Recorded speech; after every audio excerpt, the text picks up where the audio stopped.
Hello, we're here at AQS QuiltWeek in Grand Rapids, Michigan, and I'm here with Barbara Virtue from Calgary, Canada. And you won second place in the stationary machine quilted category with this wonderful quilt. Thank you. I have to tell you, I posted this quilt on Facebook because it was one of my personal favorite quilts in the whole show. Thank you very much. So let's talk about what you did to make this wonderful quilt. First of all, let's talk about the fabric you used and what kind of problems that posed for you, because this hair is magnificent. Oh, thank you. I struggled with that hair because the image, that's one of the places where the values weren't clearly defined. It was clearly lit here, but there really wasn't a definite line like so much of the rest of the project. But I do have a very large stash, and I really wanted to play with as many of them as I could that would work. So as I combed through the stash, there was these wonderful swirls and things, and I love that this one just picked up the background the way it did and suggested that the hair was curling, and batiks are just so wonderful that way. So I really had fun with it, but I did struggle particularly with this area, and I had to redo that a number of times to get it right. Well, what jumped out at me was how many different colors you used, because we have purples, and we have sort of in the brownish family, and the light blues and the dark blues, and here's more purple. And so how did that present itself as you were trying to piece that all together?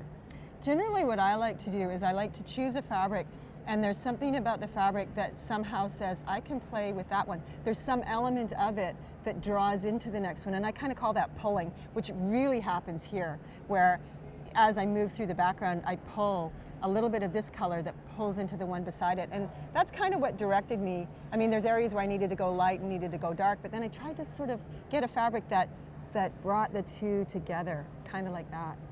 Well, it's great. And I know that you told me that you'd taken some Susan Carlson classes. Yes, and I owe her a big thank you for that fabulous technique. She's a wonderful instructor. She actually gave me some coaching on this, and at one point when I was struggling, and I see her every year in California, she actually said, I'm going to check in with you once a week. You send me your progress once a week. And I thought, oh God, now the pressure's on, so I have to get it done. And she actually gave me this pin. She said when she came across that, she knew I had to have it, so she gave it to me. Yeah. So she's been a wonderful instructor and had a lot to do with getting me to the point where I could do something like this. So then you quilted it, so tell me about your quilting and how you chose the designs too. Oh, that's a great question. So I was very stressed when I completed this because I realized my quilting skills are not in that league, and oh my goodness, how am I going to deal with this? So I called David Taylor, and he was doing a master's class in California. And I said, hey David, how would you feel about me bringing a quilt from another instructor's work to quilt in your class?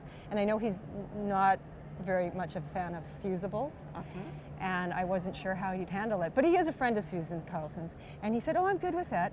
So he has a Sweet 16 in his classroom, so I spent 5 days with him, and he really helped give me the confidence and coached me in my thread choices and coached me in, you know, how to quilt it in the directions that I did, and I struggled my way through it, unpicked a lot until I was happy with it, and then finally got to a place where it was, you know, I was happy.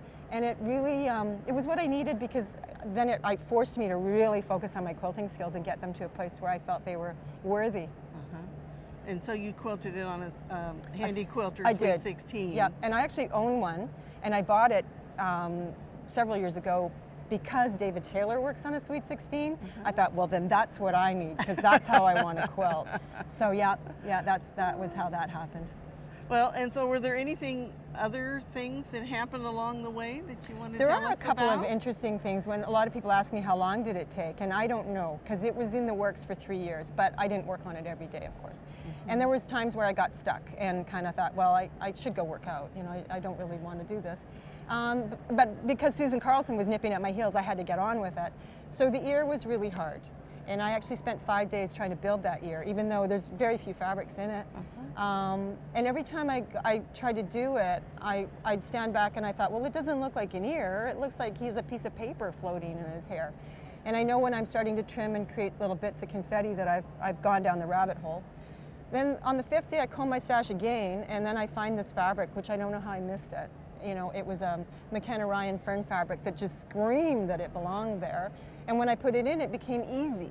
And it had these little bits in here. There are a few Yeah. extra fabrics, but it is, it actually, I think that's another fabric, but this does have little bits of fern that are reaching in, and I Into the knew that background. would read like hair going over an ear. And it became simple. When I had the right fabric, I wasn't fussing with teeny tiny bits. And in contrast to that, which I found quite fascinating, the whole shirt and the jacket was easy. I just mechanically broke it down into like 4 values. And then I said, okay, these read as 4 different values and they work with the color plan. And I just methodically stuck them down without really stepping back to say, is it working? And when it was all done, I just put it on there. And I was in a classroom and everybody in the class went, well, that really works. And I thought, this is a great big piece that was super easy, took like a day, Right. and that took 5 days. So Yes. it's, you know, when people ask me how long things took, it's like You don't know. You don't know. Okay, now I know that you're a first-time entry I am. for the AQS Quilt Contest. And so tell us what made you enter your quilt.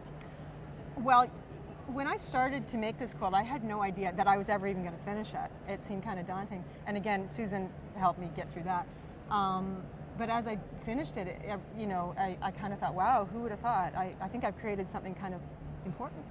And I have a good friend who works for Wonderful Threads who said, Barb, I think you should enter it in the AQS show at Grand Rapids. So I looked at it and I thought, yeah, that looks like a good idea. I have relatives in Toronto, so we drove from there, so that worked out. So yeah, so that was why I entered here and started here. And this is my first time ever entering anything in a show. Really? Yep. Wow. Well, you have a lot to live up to now, don't you? I know. I don't know if I can do that, but I plan to try. Well, congratulations on Thank you. winning here at Grand Thank Rapids. you very much. And we hope that you'll enter your quilts in the AQS Quilt Contest. The rules for 2020 are now on the website. Go to quiltweek.com and click on the contest button and you'll find all the information for all of next year's shows. So we hope that you'll be a winner at an upcoming AQS Quilt Show too.